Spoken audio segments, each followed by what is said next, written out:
Fairfax announced deep staff cuts to its flagship mastheads. The Sydney Morning. 1 in 4 face serious criticism about the quality of its management. Most people don't talk about failure. The essence of Crucible Leadership is getting beyond failure. Failure doesn't have to be the end of the story, it's the beginning. Well, I grew up in a 150-year-old family media business in Australia. It was started by my great-great-grandfather, John Fairfax.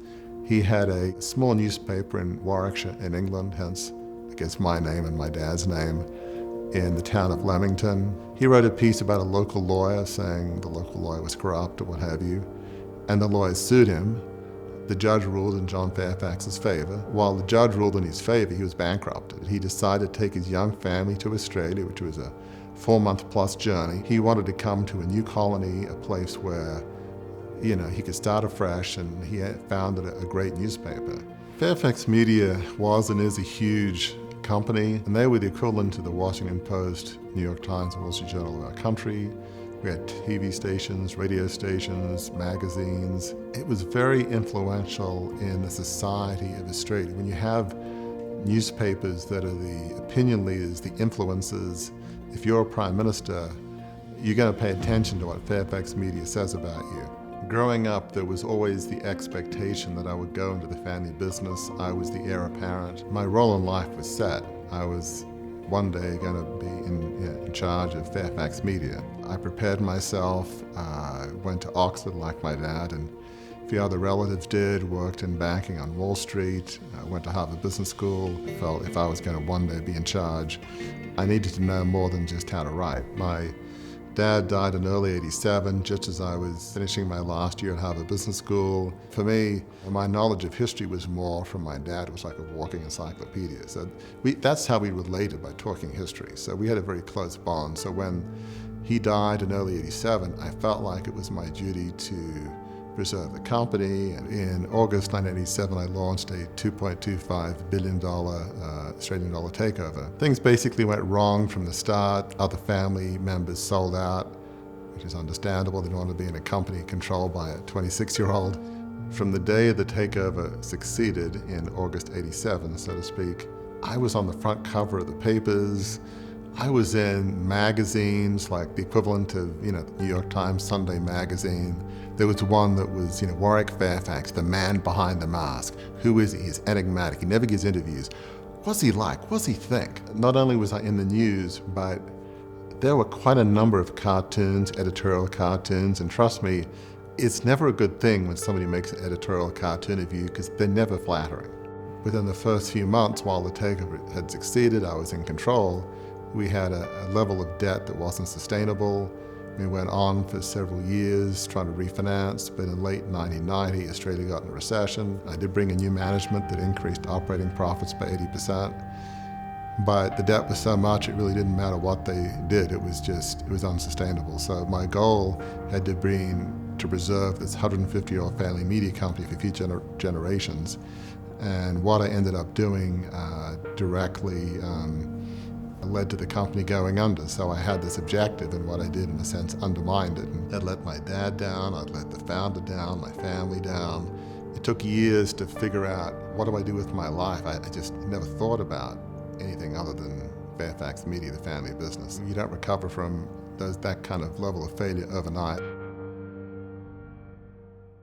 I began thinking, well, was this my vision? I wanted to make my dad happy and have the place run well. It was probably John Fairfax's vision, more than it was even my dad's vision. Eventually I got a job in a local aviation services company doing financial analysis and business analysis. And I remember thinking at the time I was probably, one of the lowest paid Harvard Business School graduates in history, which, I don't really care about money per se, but it didn't do my ego any good. I felt like I wasn't using all the gifts that frankly God had given me, that I was kind of playing small. So I went to a woman who does mid-career assessments. She said, well, you've got a good profile for coaching. And so I realized I'm a reflective advisor. I love asking questions. I'm curious about people. As I started doing that and getting certified and trained, I began to realize I had a perspective on leadership. I started writing about my story, through a lens of leadership and lessons learned. And as I was writing that story, the notion of crucibles came up. A crucible can be a point where you can heat metals and they combine in a new way. Failure is a painful thing. It's not always good. It doesn't feel good at the time. And nobody wants to lose a business. It's not fun, but it tends to find you. And when you go through those crucible moments, you really have a choice. You can either wallow in them and say, hey, this wasn't fair, it wasn't my fault, or it was my fault. Or you can say, this sucked, it was awful, but how can I learn from it? How can I be better as a person? How can maybe I use the pain I went through to help others? So with Crucible Leadership, originally I was thinking of leaders bouncing back from failure, like I did, finding a life of significance. But then the vision grew, and I realized it's not just about executive or organizational leaders. My hope is that anybody that is idealistic, that wants to make the world a better place, that wants to have purpose and meaning, is to help them understand what that is. Often from my frame of reference, it's coming out of a crucible moment of failure. Because when you come out of failure, you're ripe for wanting to turn life in a different direction. We're all going to fail at some point. You know, it can be public and spectacular like mine was, or not so public. And it's gut-wrenching, and it hurts, and it may take years to recover, but how do you get beyond that to lead a life of significance? I mean, most human beings, when they go through a painful experience, do a little bit of reflecting, because pain tends to make you stop in your tracks, whether you want to or not. And so I think there's an opportunity that a crucible moment of failure can give, and then out of the seeds of maybe a devastating failure, you can begin to think, okay, there's a refining process that can happen if you allow it. So when you think of the model that I talk about in Crucible Leadership, refine, design, vision, reality, you might be wondering, well, how do I know where I am?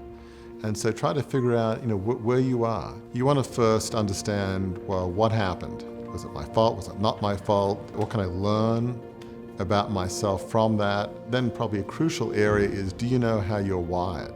If you asked your friends and family about who you are, would they say the same thing that you say? If there's a disconnect, that could be a problem. You don't move to the next step in the process if you don't understand how you're wired. If you feel like you have a reasonable handle on that, then you start thinking about, well, what am I passionate about? It could be negative. It could be like, what I went through, I do not want another living soul ever having to suffer what I went through. Or it could be, boy, wouldn't it be amazing if something like this happened? Whatever it is, it's typically at the intersection of how you design, your innate wiring, that's in line with your fundamental values and beliefs, and accomplishes something that you feel passionate about. This is important. If you have a vision that you're not passionate about, at least not a vision that's going to succeed, it has to be founded in something that you're off the charts passionate about. When I think about my life now, it's very different. I don't live my life on as grand a scale in terms of being in charge of this big media business that could have a huge impact in Australia. So it's easy to think, well, how does that compare? To me, when I think of what I do now as a reflective advisor in my writing on Crucible Leadership and nonprofit boards, I have a wonderful wife, 3 great kids. I mean, life couldn't really be any better than it is. It's not about the size of the vision. It's more about how important is it to you? Whether you lead a big company, a local nonprofit, just a few people, do you feel like you're following a calling that you believe in?